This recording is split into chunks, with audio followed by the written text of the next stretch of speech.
Largest bank failure since 2008 and salaries of thousands of employees in a danger. Why? Due to collapse of Silicon Valley banks.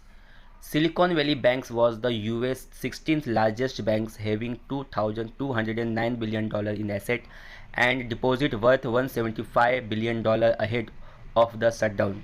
The bank had roughly 25% market share when it shut down on March 10 after losing $2 billion. Surprisingly, before the collapse, the banks got featured in the list of Forbes America Best Bank for the fifth straight year. So let us see what leads to the collapse. A little backstory for you. Silicon Valley banks mainly work with startups and had made huge fortune by investing in tech unicorn and SaaS startups worldwide.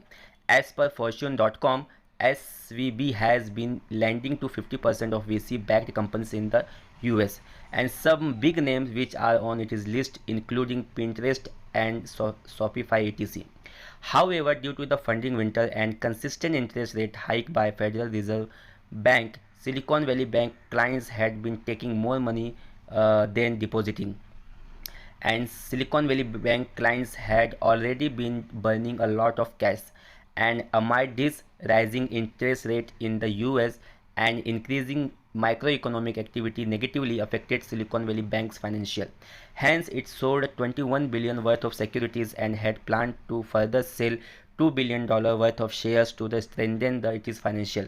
The problem is that most of Silicon Valley Bank's investments are in the bonds, which were bought at the time of lower interest rate. Silicon Valley banks sold those bonds recently, and which means during the times when interest rates are higher. As a result, Silicon Valley banks lost 2 billion and its stock fell by 60% in a span of 48 hours, and its planned share sale failed. Silicon Valley Bank's bonds posted record decline, and many prominent VC like Peter Thiel Founders Fund and Union Square Venture pulled their cash from the Silicon Valley Bank. Other investors also followed. On March 10, California regulators shut down Silicon Valley Bank, citing inadequate liquidity and insolvency. So what will happen to the customer?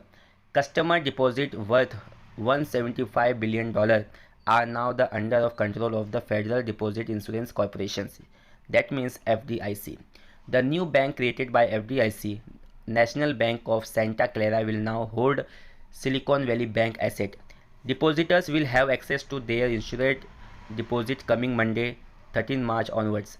The insurance limit has been set at $250 billion for now.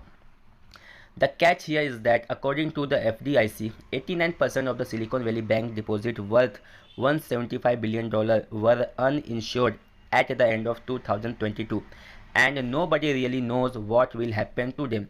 Streaming device maker Roku Inc. had hundreds of millions of deposits at the banks, and most of which were uninsured. FDIC has said that it may sell Silicon Valley Bank's asset and make future dividend payment to uninsured investors. Impact on global market. The collapse of Silicon Valley banks amounts to the biggest retail banking failure since 2008 global financial crisis. The shutdown of Silicon Valley banks has sent shockwave across the globe, with thousands and thousands of employees worrying about their getting salaries this month and even getting laid off. Investors are in the state of panic. US banks have lost over 100 billion in stock value over past 2 days, while losing in market value of European banks stand at around $15 billion. Will the head of Silicon Valley Bank crisis reach Indian startups too? The crisis will most likely affect Indian tech startups and Indian SaaS companies which have their capital held with the troubled lender. Bluestone, InMobi, Paytm and Naptol are some of those investors, Indian investors which had rising funds from the Silicon Valley Bank. And according to the latest traction data, Silicon Valley Bank had exposure in 21 startups in India. Thus, effects may be seen in India as well. Meanwhile, Elon Musk says he is open to buy the collapsed Silicon Valley banks and turning it into the digital banks. Silicon Valley Bank's collapse may bring a wave of shutdowns and mass layoff. So do you think the world is already in recession? Comments now and subscribe for the channel.